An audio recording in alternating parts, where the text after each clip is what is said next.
Welcome to this workshop. Uh, Creating art is what I've been calling it. It's actually a little bit more than that. It's better known, and I think of it better as part two of creating art. The first part was about knowing your camera and how to use the equipment. This one I'll be calling Envisioning Workshop, and the next workshop, which I'll be doing next month, is the Re-envisioning Workshop. So what is this about? Well, this is about getting beyond technical perfection. The first one was about how to get a technically perfect picture. This workshop is about getting beyond that. I thought, the best way to start this thing off would be with a nice, simple exercise. And that simple exercise is, what is the nature of truth? That'll give you, I guess, a hint about what this whole workshop is about. It's really not about technicalities, techniques, how to do this, how to click that, how to mask this, or how to edit the other thing. This is really something about thinking about what art is and how you can make your photography be truly art. I'd rather think of myself as an artist who happens to use a camera as my tool than a photographer who has no idea what I'm doing and just takes snapshots. So something to think about. Photography was originally considered, when it was first invented in the 1800s, as a way to objectively represent reality. It was accepted as portraying the truth. And it was so much so that if you showed somebody a photograph, there was no doubt about that's what it was. You could take that to court and win cases with it. But reality is not static. The reality out there in the real world doesn't stay still. If you look at the real world, nothing's the way it is in a photograph. Photographs have that special thing. A still photograph has that special thing that reality doesn't have, which is that instant in time. And photographers manipulate that instant and that reality by choosing when to shoot, how to shoot it, and what to shoot. So if I point the camera in this direction or that direction, or if I get high or low, I can show you a whole different point of view, whole different reality. If I light the scene differently, and if I wait until the peak action or after the peak action, I give you a whole different story. And we'll talk about that as we go through this. So the action of taking the shot alters reality. Of course, our reality is also altered in post-processing, and that also alters what the truth is. But when you get right down to it, all the art forms, and certainly photography is one of those, manipulate reality in order to reveal the truths not apparent to the uncritical eye. Those really are enduring truths that are part of our human condition. Truths such as what is beauty. Beauty. The concept of beauty does change over time. What it was in Michelangelo's time, or what it was in the 17th and 18th century, might be quite different than what it is today, especially in terms of, say, for the human form. But the underlying truth there, the enduring beauty, is still there. If I look at a Michelangelo art piece, or if I listen to Beethoven, I can still sense that truth, that enduring truth of beauty behind it. And that's really what we're talking about here. So, what is art? Okay, Merriam-Webster defines it as something that is created with imagination and skill and expresses important ideas and feelings. I bolded the text there, ideas and feelings, expresses important ideas and feelings, because this art is about ideas and feelings. It's not about trees and airplanes and landscapes and mountains and birds and flowers. Art and photography is about ideas and feelings, and that's what we need to be expressing here, and that's what our goal ought to be. And a little further here, then, I think this is very critical, and we'll talk a lot about this coming up, is the idea of imagination and skill, and that definition by Webster. To me, imagination and skill really means visualization, and that's why this is a visualization workshop, and intention, which means that you need to form a picture in your mind. You have to be purposeful and have intention to create art. It's something you do on purpose, not by accident. Snapshots are things that happen by accident. So have you ever taken a picture? I'm sure we all have. I've done it all the time. I've taken pictures. I get home. I look at that picture and I say, that doesn't really capture the essence of what I saw out there. I don't know how many times I've been out there with my wife and we'll be looking at something beautiful and we'll both say to each other, there's no way I can capture this. It just doesn't. There's nothing the camera will do to capture what I'm seeing in front of me. But let's talk about that. That's what we're going to talk about today. How do you bring home that feeling that awesome feeling you saw out there? And how do you make it come alive to the viewer of your image? So how do you feel when you look at an image? If I look at an image, let's say I'm in one of our share and learn sessions in the club, and the share and learn images are going by. When I look at an image, and maybe you should ask yourself, is this image comfortable? Do I like it the way it sits? Does it sort of fit well, or is something off? Is this a comfortable picture to look at? Where do my eyes go first? When I look at that picture, what do I see first immediately? What am I drawn to? And then can I tell what this picture's about? Did the artist have some idea, or is he just pointed it at this direction and took a picture? What's the picture about? And about I have in parentheses because it goes back to the truth. Is it interesting? And does it elicit some sort of response from me, emotional response? Do I feel happy? Do I feel sad? Do I know the mood of the picture? What is it that this picture does for me? Let's just take an example here as an example of what I'm talking about. This is a picture I took. I took it walking around the Faroe Islands with a group of people, and as happens in tours, you know that true. There's probably 10 people in this tour. We're walking around this town in the Faroes, and I saw this little boat out there. You don't have a lot of time to stop and think and compose the pictures, but I do like boats. I like the wooden boat. I thought it was sort of pretty out there. I like the still water. So it caught my eye. That's what caught my eye. So I quickly took this picture here. But I got home and I looked at the picture. I said, it's really not what I was taking a picture of. What's the enduring truth here? What was it I really was taking a picture of? Was it a boat? Was it a wooden boat there with the red things hanging on the side of it? There was something about that. So to me, in order to make that come alive, and this is the next workshop, is re-envisioning. I changed it to black and white. I didn't need those red bumpers on the side of the boat. But what the picture was about, and the enduring truth of that picture was the textures, the lines of the boat, the reflection in the water, and the peacefulness of the scene. So taking out and cropping out the factories and buildings in the background helped. Making it black and white got rid of the colors that I thought were distracting on those bumpers.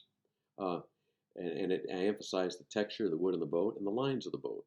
Make it a long panoramic picture. And then even doing a light colored vignette gives it an airy, peaceful feeling in my mind.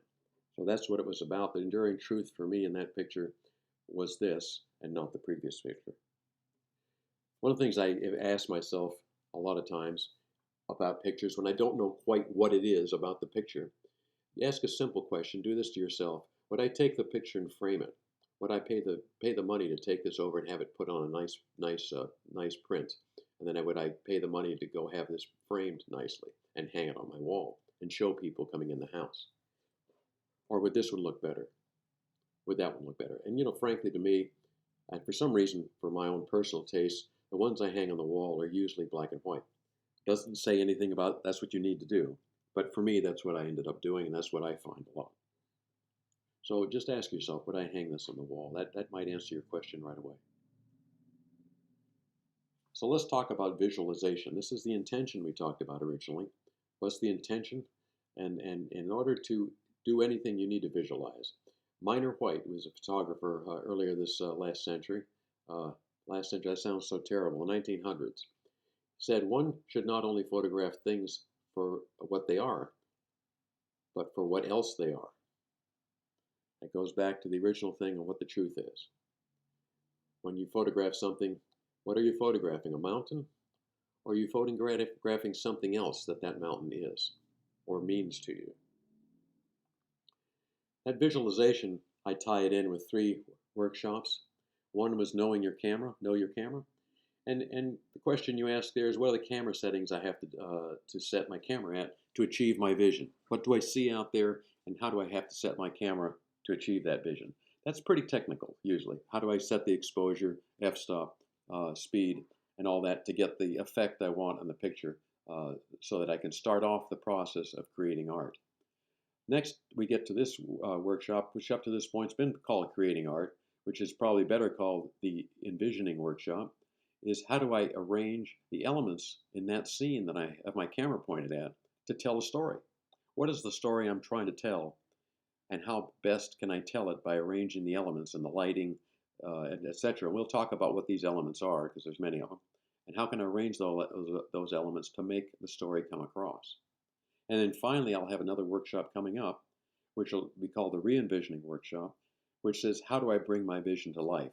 Okay, I've got it in the camera, I've arranged the elements right, I'm now sitting in front of a screen doing the final piece of work, and I want to really make this thing come out to the viewer. Using the vision in all these things, what I visualized. In an iterative process, I go through the process of going through creating art and visualizing and going back to the step I'm doing. Looking at it another way, and of course these steps all relate to each other, right? So if I know how to do post-processing and re-envisioning, it's going to affect how I shoot. I'll know how to set up my camera so that when I get to post-processing, I can do the right thing.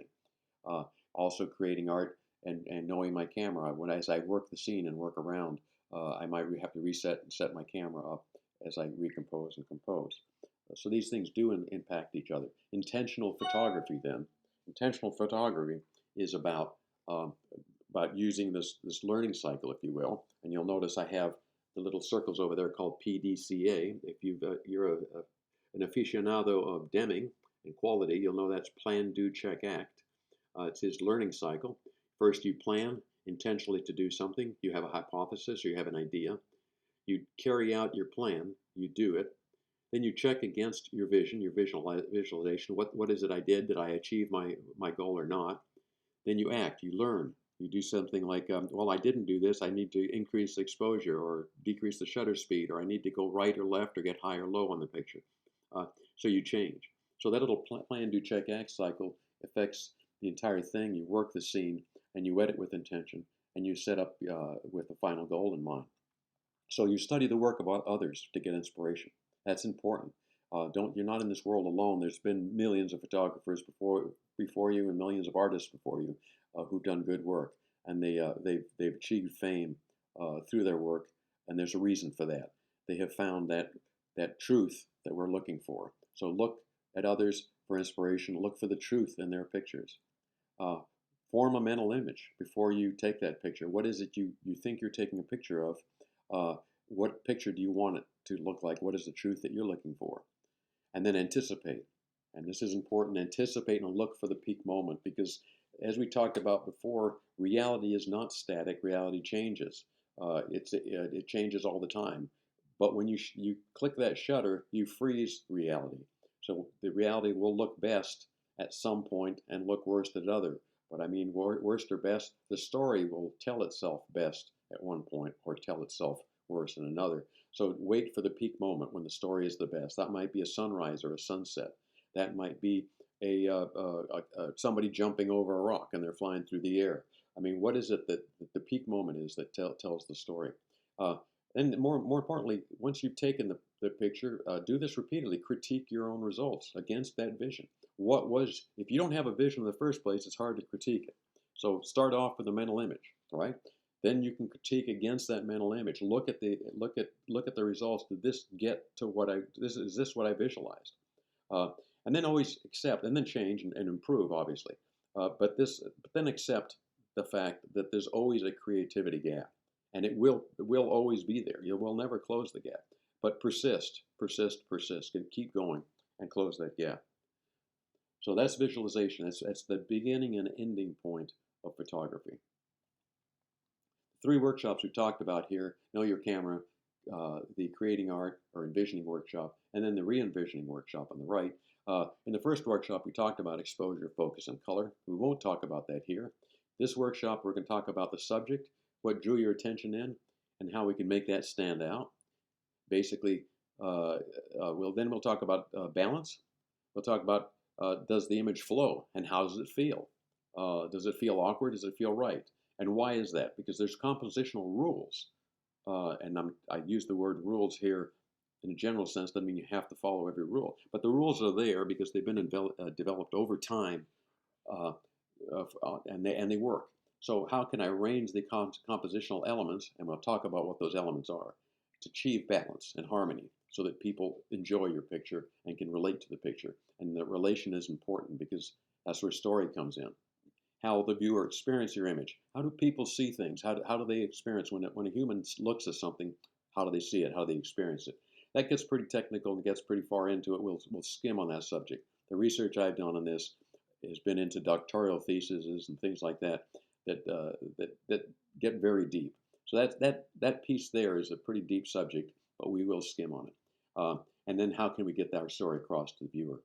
And then in the future, we'll be talking about how cropping, lighting, color, and retouching can all relate back to what we learned about telling stories, balance, the subject, and then in the end, how post-processing itself, if you understand post-processing and what you can do there, what your skills are, how that then goes back and feeds into how do I take the shot in the first place. So that's the entire story of the three.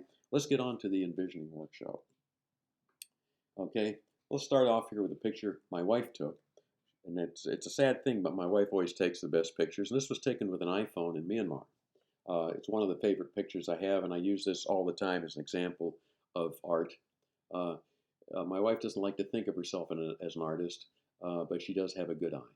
Great photos start with a proper exposure, focus, and color.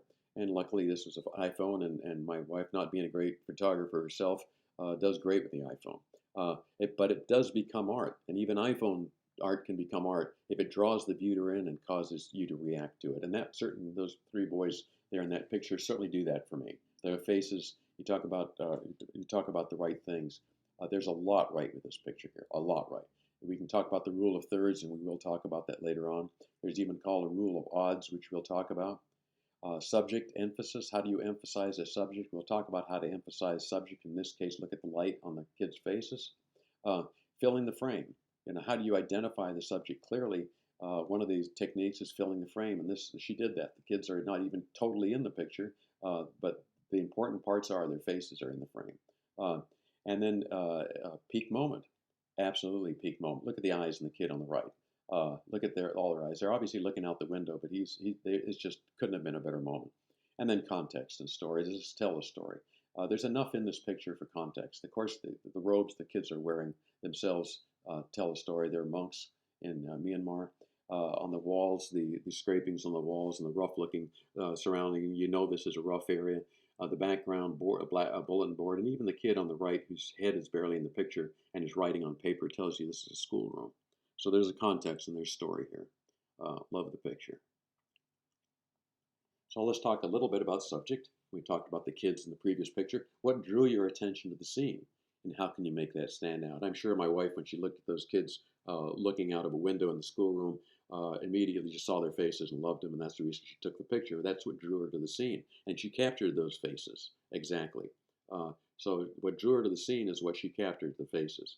And how do you make that stand out? The human brain is very good at selecting a point of interest.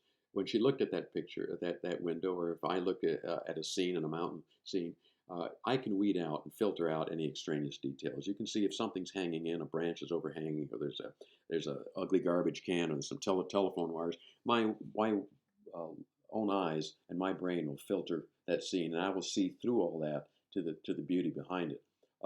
Trouble is the camera doesn't discriminate. You point the camera at that same scene, and it captures everything in front of it, which can lead to a very cluttered, messy picture with no clear focus and no clear subject. So it is up to you. You need to make the decisions to emphasize the subject, and you need to eliminate distractions. Okay. The difference now between painting, again, the bottom quote I love, painting is additive. The difference between painting is that you add to the picture until you get the picture you want. Photography, on the other hand, is subtractive. You look at a scene, and then you move around, and you take out of that scene until you get the subject highlighted, and you get what you want. So painting is additive. Photography is subtractive. Subject, again, we talked a little bit more what drew to the scene. Some questions to ask yourself before you press that shutter. Okay, as you start to press the shutter, ask yourself, what am I taking a picture of? That sounds silly. Well, I'm taking a picture of those mountains. No, but really, what is the truth, the enduring truth? What is the other thing you're taking a picture? What this picture is of what? But what else is it of? What am I taking a picture of? What else am I taking a picture of? What caught my eye? Why did I look in this direction? Why did I stop? Why did I pick up my camera? Can I get a better angle? If I'm standing right here looking at it, maybe if I move right or left, left, might move up or down. Some way to get separation between the subject and the background so you can see what the subject is. It doesn't get cluttered up. Remember, the camera does not filter out the noise. Your eye does. So what doesn't belong or matter in this image, subtract that away. I call that technique border patrol. I'll look at the image, I'll look at my subject, and then I'll look around my subject and look what's there that doesn't need to be there. If it doesn't need to be there, get rid of it. Okay? If that means going over there and moving it, move it. Take your time though, slow down. I'm as guilty as anybody else. I get excited in the moment. I start taking pictures. I got this thing on rapid fire. I got 50,000 pictures when I get home. And you know what? If I just slowed down, I would have gotten the right one. Slow down. Look for the peak moment. Remember peak moment. Slow down. Take your time. And everything will be fine. And then making your subjects stand out. Okay, we did these other things. There's more things you can do. You know, of course, you can fill the frame. We talked about the little boys in the picture. You can get close. The biggest mistake most people make is they don't get close enough and fill that frame. They have a lot of irrelevant stuff that's hanging around outside. Sometimes moving away and providing some context is important, so that you can tell more about what the story is, where the subject is, and what's he doing. You know, if the subject's out in Iraq or the subject's in Egypt, maybe you show some context that says this is in Iraq or in Egypt. But sometimes moving away a little bit to tell the broader story is important. Using selective focus, making sure that your subject is in focus, but maybe you blur the background to take them out of focus. This is really great in portrait photography. You can brighten the subject. And maybe if you can't brighten them with lights in the field, maybe you don't have a fill light with you, you get back and do it in Photoshop or Lightroom when you get back. You can put a vignette. This is mostly in post-processing to darken the corners of the picture and draw your eyes into the center. And then you can simplify the background. Sometimes moving around, getting this subject up against a wall, or getting real low and getting the subject up against the sky. One or the other, to try to get a more identifiable subject, make him stand out. Here's an example, okay? I was in Iceland, and there were these little Arctic foxes running around. There was like 2 or 3 of them.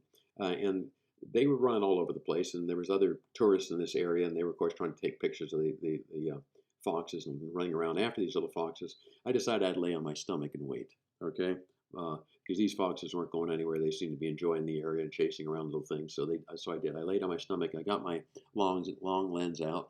And the reason I did that is I wanted to simplify the background, and I wanted to get the subject separated from all that noise, the grass, the bushes, and everything else they were in.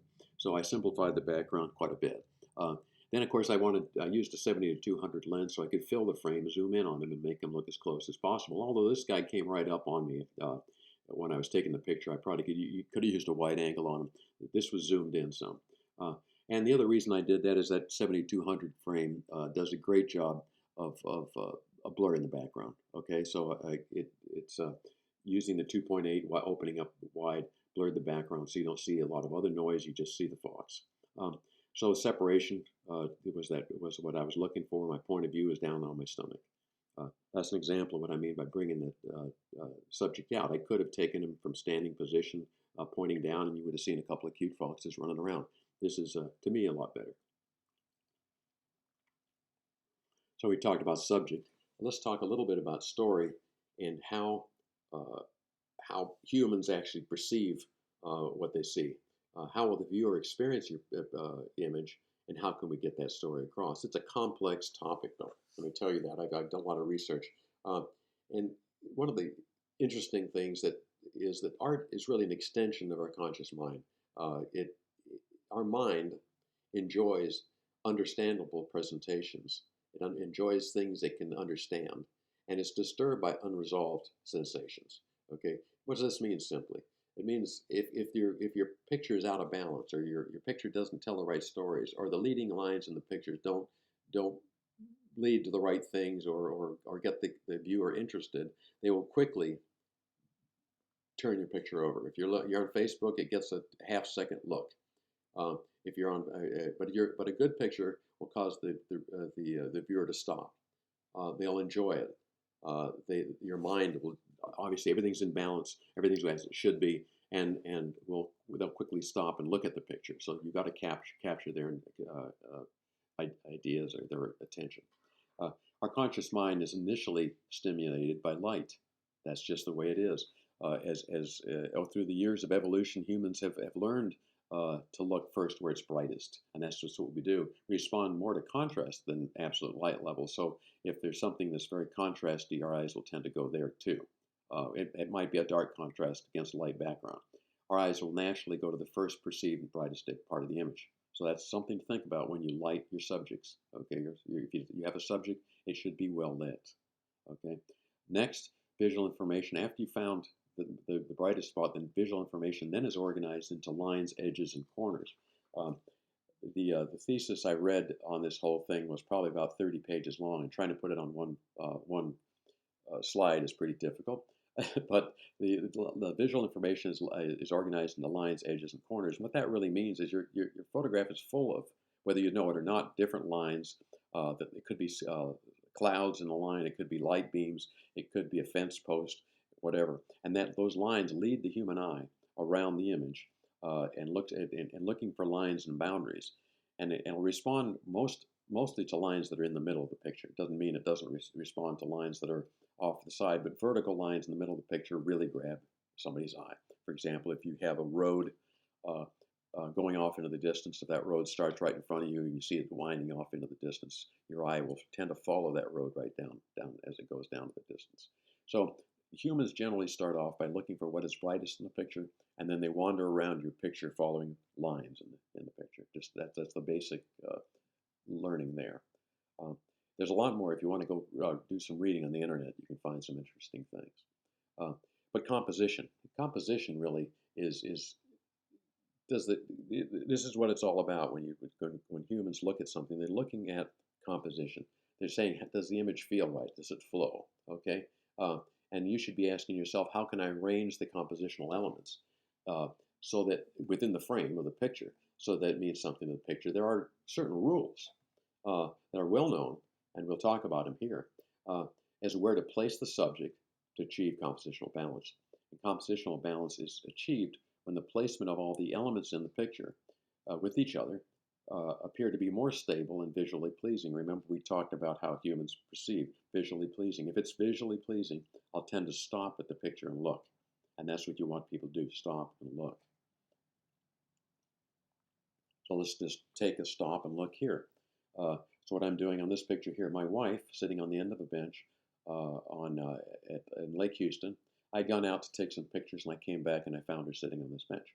I thought that was a pleasing picture to me, and of course I'm biased, so I took the picture there. Now, you can argue whether or not this is pleasing, it's balanced, and all the other things, but I'll just take a couple of rules here. This is called the golden spiral, and the subject is placed in the golden spiral so that in compositional rules and compositional definition, this subject is placed in the right spot. It's clear. Okay, so that's important. Is the picture balanced? Well, the picture to me is balanced. Yes, she's sitting on the end of the bench. You can say that's unbalanced, but while she's sitting on the right and she fills that space, the space on the left is filled by darker, heavier objects. There's a weight to all objects in the picture. So the darker weight on the left of the trees and the branches and all that are counterbalanced by the light weight of the negative space on the right, the sky. So, and my wife is sitting on the right, which counterbalances that sky, the lightness of the sky. So you can say that the picture to me is in balance. Okay. There's other things you can talk about. Separation, for example. What do you think? Is the separation property? Is the subject separated enough, or separate enough that you can tell what the subject is? I would say yes. Now somebody could say, well, you could have done a better job about putting the horizon right through her head. Well, yeah, maybe so. But that's neither here nor there. It is what it is. The separation is I didn't at least put her in front of the trees, for example, with the trees on the other side. There is empty space where she is. So what are these visual elements? We talked about moving around visual elements. I talked about trees. I talked about my wife, the bench, horizons, all this kind of good stuff. What are these visual elements? And these are the things that you arrange in a picture. What are the things you arrange, okay? Well, we talked a lot about lines. We started off by the human eye going to the lightest point of the picture, the brightest spot, and then using lines to move around the picture to get your story. So these lines are really important. It's a visual path that enables the eye to move within the image. And then lines can be obvious elements like roads, or subtle elements like clouds, or light patterns even. And there can even be psychological elements, and we'll talk a little bit about that. A lot of psychological lines, I should say. Horizontal lines, the boat. You know, the same famous boat, I used it before. It has a connotation that communicates restfulness, a sense of peace in space. The horizon is a line like that. This boat is obviously a horizontally aligned line, if you will. So that's what horizontal lines usually tell, the story they tell. The story vertical lines tell is one of height, spirituality. These buildings in Dallas, I put them in black and white for reasons, and I highlighted the sun shining on the windows, which drives your eye up into the picture. You start at the bottom, vertical lines are powerful in the middle. You start on the bottom, and those vertical lines take you right up to the top. So vertical lines are height and spirituality. They communicate that, and that's the story they tell. Diagonal lines. The story diagonal lines tell is one of power and movement. And as diagonal lines interact with horizontal and vertical lines, and those horizontal and vertical lines can be the frames of your pictures. They form triangles, and there's something magical about triangles. They have a mystical, powerful sensation to them. You can see the triangles here. If you look hard, the airplane's going, and there's a big triangle in the lower right and the top left. But those vertical or diagonal lines of the airplanes have a lot of power and movement to them. Then there's the curve line. Okay, curve lines, and particularly S-curves. These are not S-curves, it's a spiral. But S-curves in particular are that way, communicate dynamism and rhythm. And why rhythm? Because unlike other lines, their speed can vary. You know, if you look at the staircase, for example, they can go from slow at the very top, slow sort of winding curve, to a more hectic feeling down at the very bottom. It's just spinning like crazy. And so the eye will follow a curve line and will have a sensation of speed and movement to it, and dynamism and rhythm, which is an amazing thing. So curved lines are very powerful communicators of a story. And the curved line will also have the eye jumping back and forth along that curved line, noticing things on both sides of it. Curved lines can be boundaries between things. And it'll look at the staircase, and it'll look down the staircase, and it'll look back at the stair, and then down the staircase in this case, maybe on the stones on the side. So curved lines are extremely powerful lines in a picture. And then finally, psychological lines. There is a diagonal line here with this dog. He's diagonally across the picture, but you look at where his eyes are. His eyes extend that diagonal line right out of the picture. So as you look at that picture, you see the dog, but you see his eyes, and then you see his eyes, and your vision sort of goes like, where is he looking? And you want to go look in that direction. So there's an implied or psychological line with the eyes, where the eyes are looking, line of sight, if you will. There's an implied, and then implied motion. That's also important. If something is moving, like a bird in flight, there's a line in front of that bird where he's moving, and you want to see where he's moving to.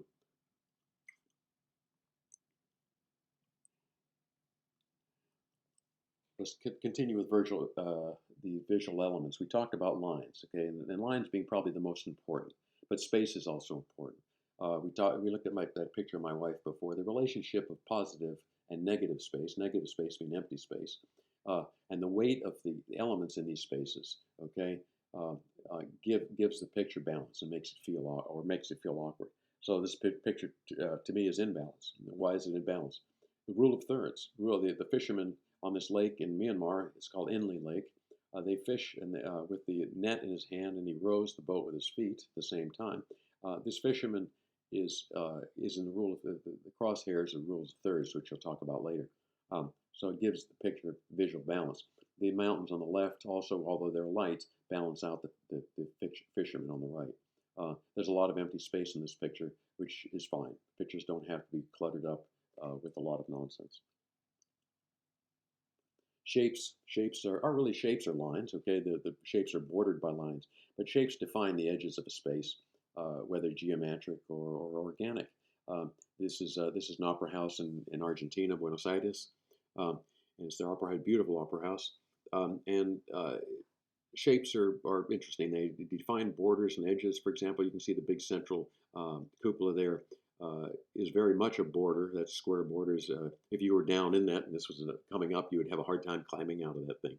But it's definitely borders, and you want to sometimes know what's on the other side. You get to the edge of the border. Sometimes you look over the side to see what's on the other side. So they border areas. Color is important, and we're going to talk a little bit about whether you shoot in color or black and white, or whether you process in color and black and white. But the hues and the various values and intensities of hues in a picture are very important. They can either add to a picture or detract from a picture. In this particular case, for example, those three flower beds in the front are really lines, if you will, and the colors in those flowers enhance those lines so they pop. If those flower beds had been green, they wouldn't have been nearly as effective. And you can obviously tell the subject, which is right in the center of the picture with all three lines. We couldn't have missed this subject, all three lines pointing at it. Again, that's a church in Buenos Aires. Visual elements, two here. Let's see. Texture. Surface qualities. Okay, good. Surface qualities translate into that tactile sensation. Okay, tactile feeling. One of my favorite things in pictures is I go crazy with surfaces. Okay, I love stone walls. I love old cars. Anything with a tactile, gritty feeling to it adds to a picture to me. Sometimes I will process pictures, especially in Photoshop, to bring out that tactile feeling. If I see a wall in the picture, I might make it grittier and grainier and then mask it out so the rest of the picture doesn't have that same gritty, graining feeling, but I certainly want the wall to have that. So to me, texture is really an important part of pictures. We get into tone. Tone is extremely important. If you go to Lightroom, for example, and hit auto, the automatic adjustment, one of the things it does is it sets the black and white points in your picture. It'll make sure that some part of your picture is absolute black and some part of your picture is absolute white, which means it stretches that the tonal curve out across your picture for maximum effect, maximum contrast. So the tone is the shading used to emphasize shapes and gives a range from light. It's the range from light to dark. So every picture should have a range of tones in it. You know, something that's black and something that's white. It doesn't mean if you're taking pictures of snow and it's all snow, yeah, it's not going to be white. But a good picture has tonal values in it that go all the way from black to white. So that's one of the things that you can move around. That's one of the things you can control. Depth in a picture. Depth is the sensation or the perceived distance from the observer from foreground to background to middle ground. Layers, you can think of them as layers, the foreground layer, the middle ground layer, and the background layer. If you're a landscape photographer in particular, but any photographer has this, landscapes in particular, you should strive to have something in the foreground, something in the middle ground, and something in the background. So that gives the picture a sense of depth. This was taken near Monument Valley on a trip, the club trip, in fact. I've got the rocks in the foreground with a lot of lines on them. It takes you deeper into the picture where you see the tree and maybe some near hills there. And then the very far background, you've got, of course, the sky and those buttes in the background. You know you're in Monument Valley. Context is there because you've seen pictures. So anyways, there you go. That's foreground, middle ground, and background. And then the question of black and white, like I said before, let's get back to that. We'll use our boat again. You know, why do I think that boat ought to be black and white? Okay, well, there's good reasons. It's really an artistic choice. You can strive for something that's accurate, and we've talked about the photography and the truth, or you can have accurate representation of the subject, or you can manipulate colors and tonality. We talked about tonality, blacks and whites, darks and lights, to produce a more subjective interpretation. The choice to work in either black and white or color is just one of the many decisions that you're going to have to make when you're conceiving, visualizing, envisioning the photograph to create the final print. It comes down to what you want to communicate. what is it you're trying to say in the picture, okay? And and doing that, is color one of the elements to be used in the composition? What role does it play? For example, does it play a warm role? Does it warm the picture up? Does it not warm the picture up? Humans do respond to color, especially saturated colors. And in the picture of the boat, I thought the orange balloons here were too saturated and detracted, but sometimes they work, like the case of the flowers in front of the church in Buenos Aires. Those enhance the lines. So is what role is that color playing? Is it setting the mood to the color? Is the color the color itself could be the subject? I mean, the color of the red flower beds are almost the subject of that picture. They weren't, but they could be. They enhanced the picture so much. Is it enhancing another element such as line, shape, or contrast? So is it black and white or not black and white? That's really an artistic decision you make. But think about what role is that color playing? Okay, does it add something or not? Let's just take another picture and start using our left brain, right brain, whatever you want to call it here, to start critiquing pictures. This is a picture I took in Myanmar again. We had been out all day. We'd seen several temples, and we were on the river, Irrawaddy River, in small little towns. So these are very remote little towns with small little temples. Very lucky to have been there, very lucky to experience the people there. They were fantastic. And at the end of the day, the sun was going down behind me, and people went into this temple, and I'd sort of had enough temples at the time.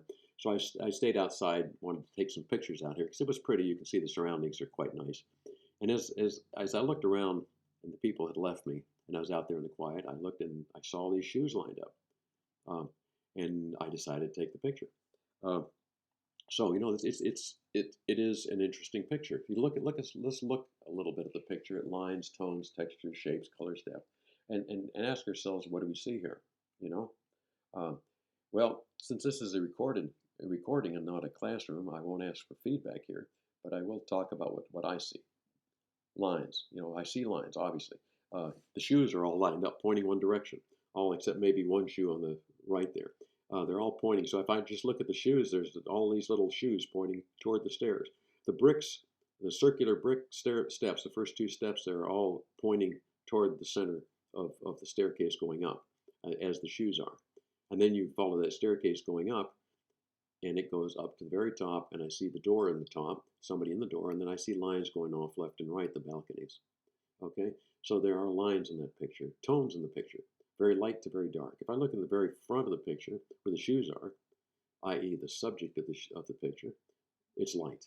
And the subject of the picture could also be some of those statues right in front, both right and left of the stairway going up. So that's light.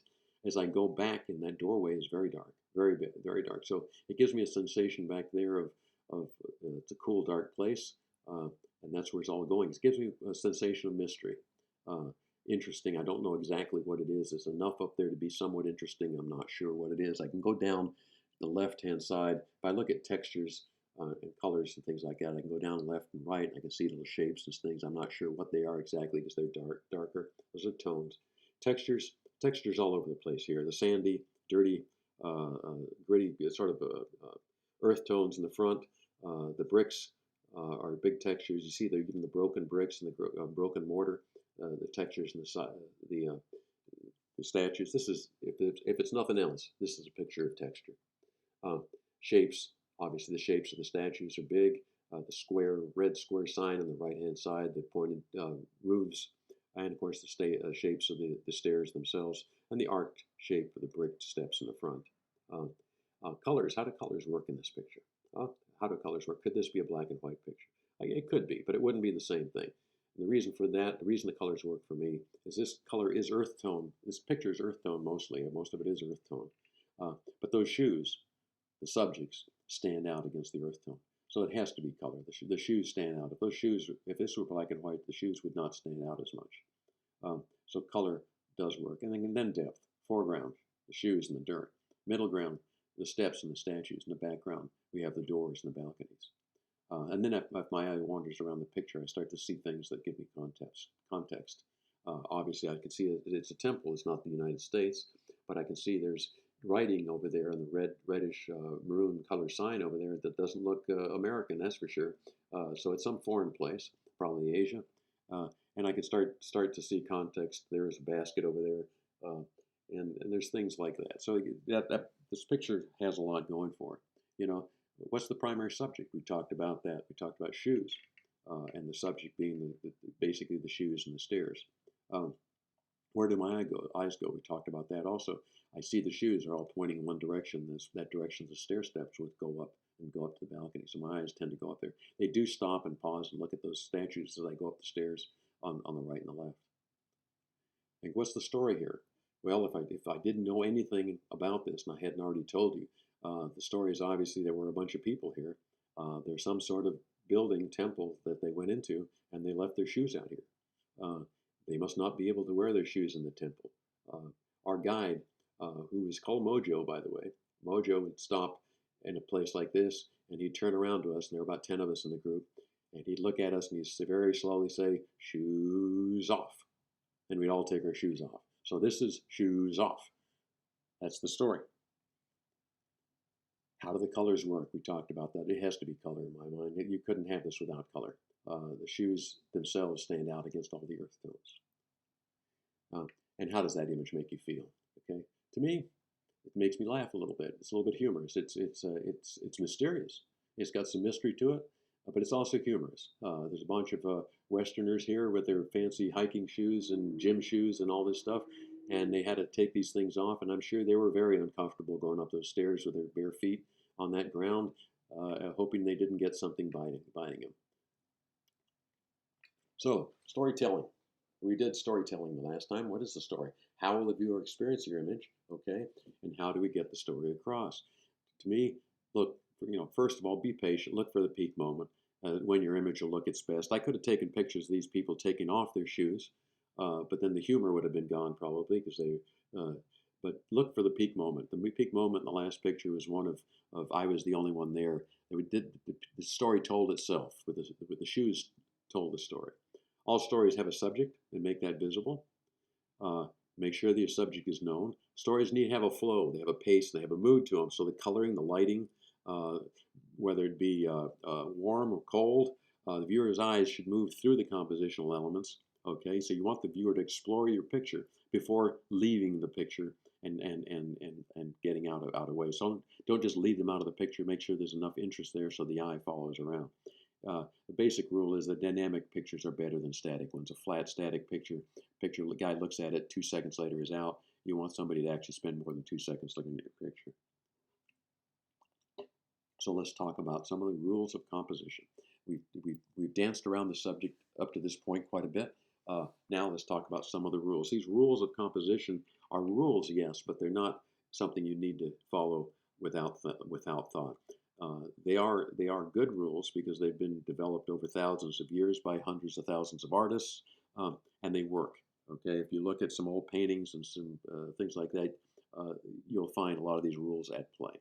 We'll talk about these rules one at a time. We'll talk about viewpoint, rule of thirds, golden spiral, golden triangle, and the rest of these things as we go through here. Okay, let's talk about viewpoint. Okay, viewpoint. You can tell a different story with the same subject. The subject can be identical in all three in every story you tell, but the story is different. So the subject could be the same with a different story. So this is, as you can obviously tell, is Paris, Eiffel Tower, and it's the picture of the Eiffel Tower. Okay, what's the story here? Well, the story is, I saw this tower. Okay, I saw a tower. That's basically the story, and nothing else. It's not a bad picture. It's a good picture of the Eiffel Tower. That's well exposed. Nice cloud padding in the background. Wish that field in front of me didn't have so much stuff on it, but that's okay. And but that's it. There's not much else in that story. You move up to the tower though, and you get a different view and a different story. The story here is quite a different story than the other story. It's wow. This is an immense tower. This is quite a structure. This has a lot of power and height to it. Remember the vertical lines. This thing, and then the dynamic lines, the diagonal lines on the legs. There's a lot of power and movement and height and majesty in this tower. So the story of diagonal lines and vertical lines is a pretty good story here. And then I can take another viewpoint, getting away from the tower and putting the tower more in its element and telling the story more about, wow, this is Paris. It's Paris. This is the way Paris looks. This is the Gay Paris. And Paris, by the way, has this Eiffel Tower in it. And you can see the kids in the street and the people enjoying the tree-lined street in Paris. So the story here is completely different than the previous story. The subject's the same.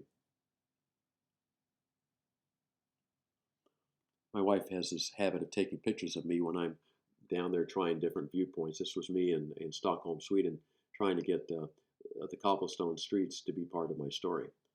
Again, I don't remember the picture I came out of that. I'm not sure if I got a good one or not, but that's me. I will do anything. My message here is move around, get down, get up to get your picture. Don't stand on your 2 feet taking pictures from eye level.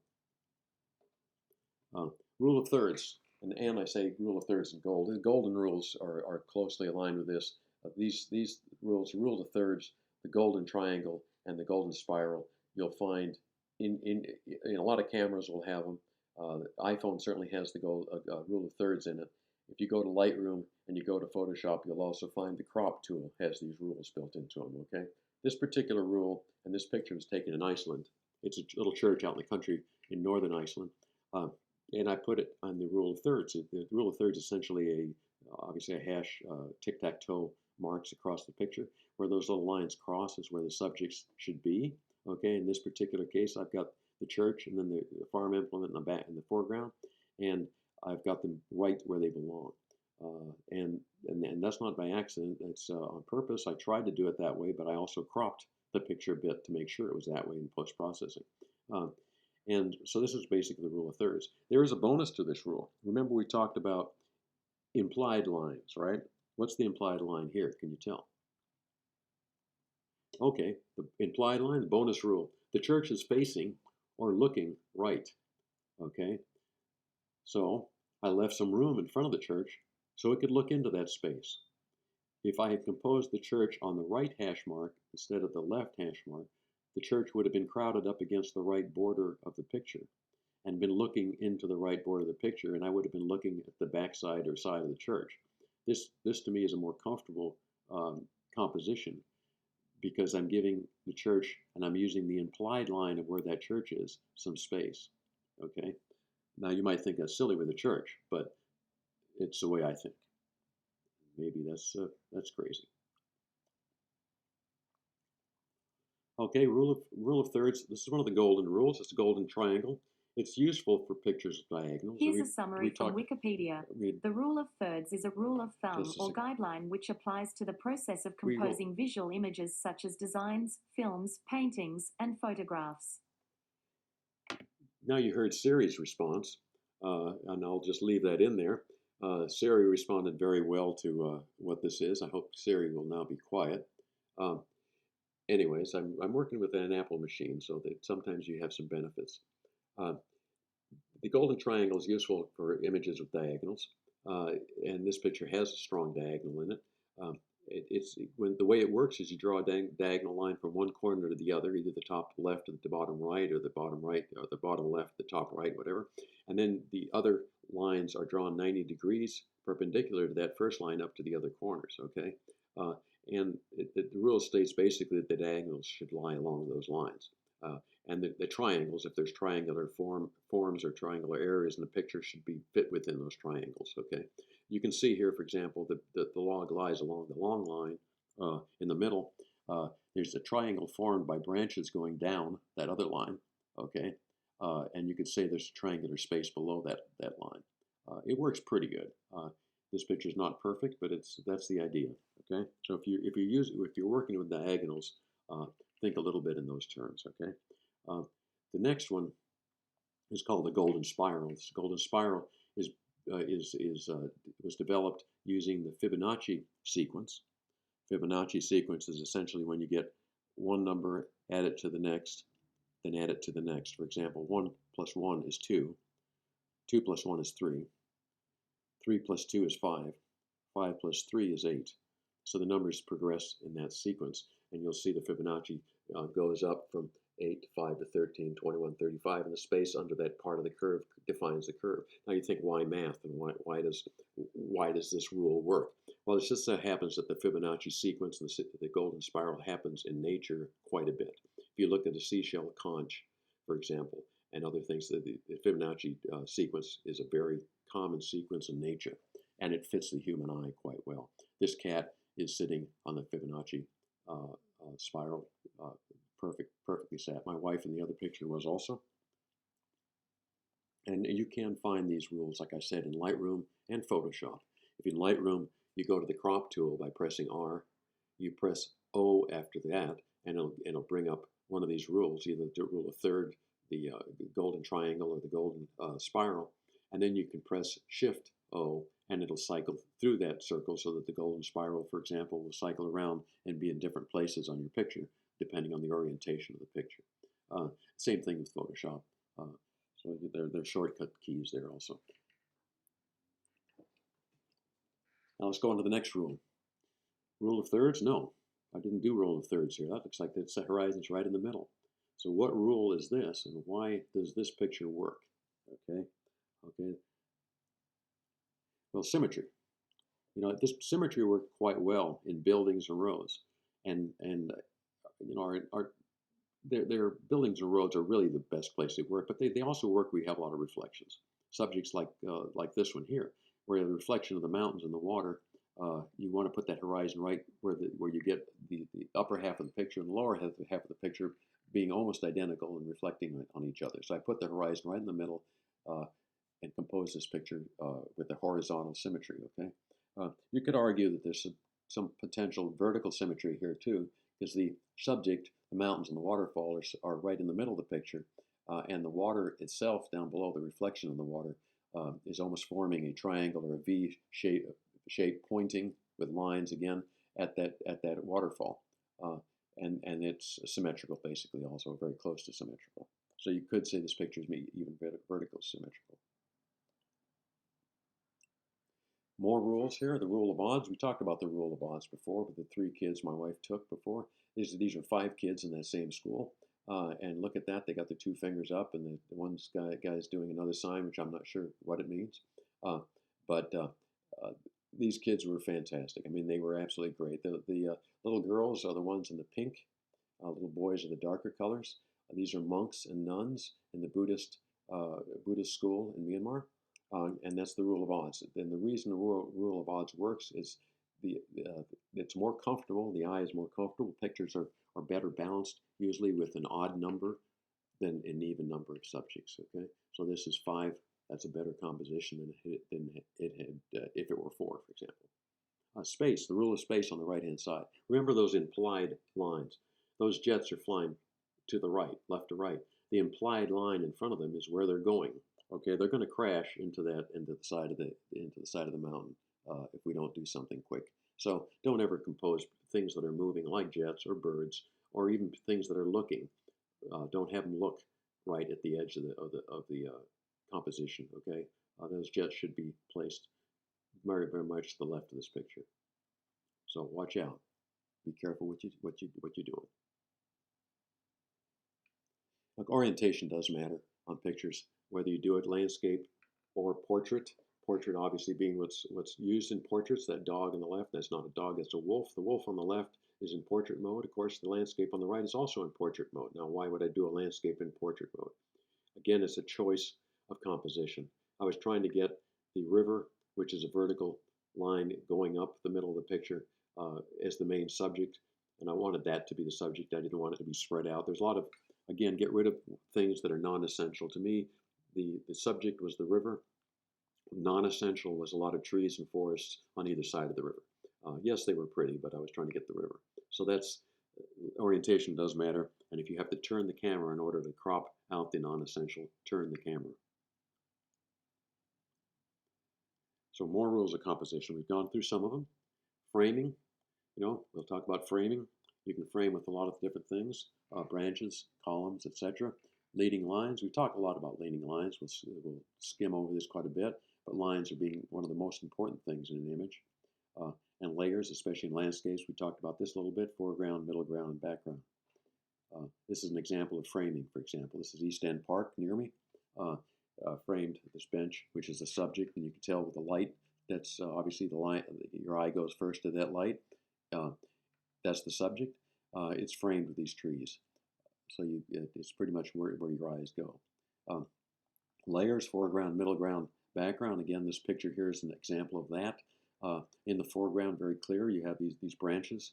These branches are forming a line diagonally. If I put that the golden triangle along this line, they probably lie close to it. But the interesting thing is that branch almost forms an arrow pointing toward the sunset in the left middle part of the picture. So that's a very clear line there. It's something in the foreground. The middle ground is quite clear also. You see the rocky outcroppings there. You see the bushes. You can see things in the middle. It gives it context. And then in the very far you see the hazy hills in the background. You know this is wide open country, a big empty space. Okay, you might ask yourself, why should I center the horizon here? Why shouldn't I put the horizon on the rule of thirds, up or down? Like this isn't a reflection. It's like the previous one was. This isn't like Yosemite picture. This is out in the deserts of Arizona. Well, it's hard to say. Again, it's the artist's choice. In my mind, the clouds were such an important element in this picture, the sunset. But I didn't want to miss the desert either. So to me, they were equally as important in my mind. Sometimes one is more important than the other. In my mind, they were both important in this picture. And this is just sort of a summary of that. These rules don't work all alone. They do actually work together. I just take this picture in East End Park as an example. I can argue here that the framing is part of this picture. There's a frame in the picture. I can also say, we lit the subject's lit. There's some separation of the subject from some of the other elements. You can also argue that the subject's placed right if I use the golden spiral here. I can say there's leading lines. The leading lines start right in the middle of the picture, the path, and they lead me down through the park. And then I could say, hey, I've even used the golden triangle here, and that tree, by golly, lies right along the golden triangle, so it's well composed. And then, did I put the horizon in the correct spot? Well, very close to it. Horizon's on the rule of thirds line. And then finally, hey, there's some vertical symmetry in this thing, because that path starts equally on the right and the left, and it goes right down the middle of the picture, so there's some sense of vertical symmetry and balance in the picture. So these things don't all have to work. This picture is not all about one rule of composition or the other. You can look at various rules of composition, how they work together. We'll talk about later re-envisioning workshop.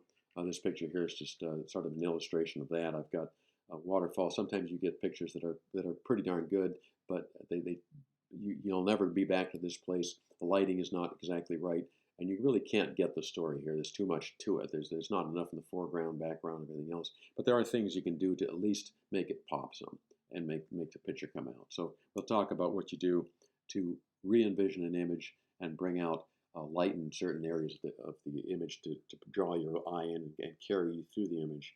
Put something better lit in the foreground that gives you some place to stand, and then maybe even expand out the sky a little bit to give that some meaning. So becoming an artist is all about mindset. Okay, it's a mindset from image creation and capture all the way through post-processing. It's not about technique. It's not about sliders. It's not about trees. It's not about bushes, birds. It's about mindset. It's not about all those other things. A photo, by the way, and again we go back to what's truth. Ansel Adams says a photo is not reality. It's a representation of reality. So don't get caught up on this came right out of the camera and isn't that good. I have not touched it.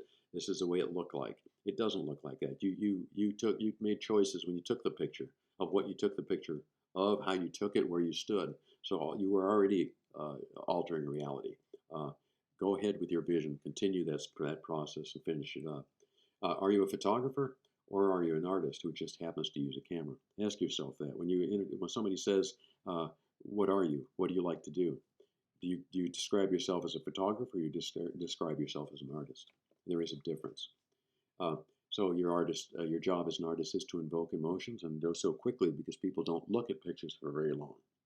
They tend to skim through them. So getting to the next level. Well, to me, it's all about becoming a critical thinker. Now, the way I define being a critical thinker is be aware of what you like and dislike Okay, ask yourself when you see a picture you like, what is it about the picture I like? Why do I like that picture? Understand why you like and dislike. And then apply that critical thinking to your own work. Look at your own pictures. If you decide you like pictures for reason X, Y, Z, look at your pictures and say, do my pictures have this X, Y, Z in them? Be aware of your feelings. Don't be worried about the feelings. This is about feelings, remember. It's about emotion. Be purposeful in visualizing throughout your creation process, using those feelings. So as you visualize something, remember it is about feelings, about stories, it's about what you're trying to tell. And throughout the creation process, get in touch with those things. Stop looking for pixel perfection. Yes, it should be in focus. Yes, it should be sharp. Yes, it should be well lit. And those things are all important. But don't lose yourself in those technical aspects. You can have a slightly out of focus picture. You can have some noise in the back in the picture, and most people won't notice it. If it's a beautiful picture, it's a beautiful picture. Except that there'll always be a creative gap between what you envision and the final product, and keep working. Don't stop.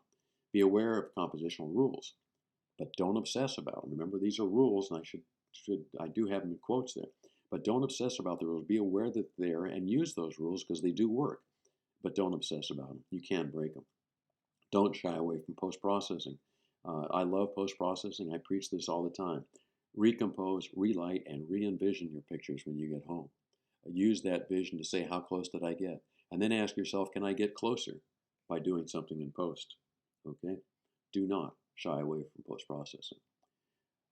This last part of the workshop, we'll get into critiquing images, and we won't do it here on the recorded version, but during critique, and take this list home with you and critique some of your own pictures. Or better yet, next time we have one of these photo club meetings and somebody brings up the share and learn pictures, put this next to yourself and ask yourself these questions. What are the elements? How are the elements composed in the particular frame? Do you see the rule of thirds? Do you see this golden spiral? What are you looking at here? How is the subject lit? And where is the light coming from? Is the subject well lit? Can you tell? And where's that light coming from? Look at the different layers: the foreground, middle ground, background. Are they there? Do they tell you something? Is there depth to the picture? Where was your eye drawn first? When you first glanced at that picture, when it first shot up in front of you, what did you look at first? What was the first thing you saw? What was de-emphasized in that picture? Remember the picture of the temple in Myanmar? De-emphasized. It was darker in the background, the doors and everything else. What's in the background and made darker? Okay. How was color used in the image? Could this have been a black and white? What would this look like in black and white? Does color add anything to this picture or not? Okay. Can you find a pure black point in the picture or a pure white point in the picture? Is this picture using the first full tonality range, all the contrast it can get out of it? Would that make a difference? And then what is the focus? What's in focus and what's out of focus in this picture? Did the artist presenting you the photo show you the subject in focus, the rest out of focus, or how did he use focus? That was focused a part of what he used, a technique he used here. What is the overall message in the story? Can you tell looking at the picture? What's the story? What's he trying to tell you? What is this picture? How does it make you feel at the end? What is the enduring truth behind this picture? In what sense does this picture touch on those enduring truths? So when you critique pictures, do so to critique your own pictures and use these as examples. Well, I hope you enjoyed that. And as for now, we'll bring an end to this thing, and hope you enjoyed it.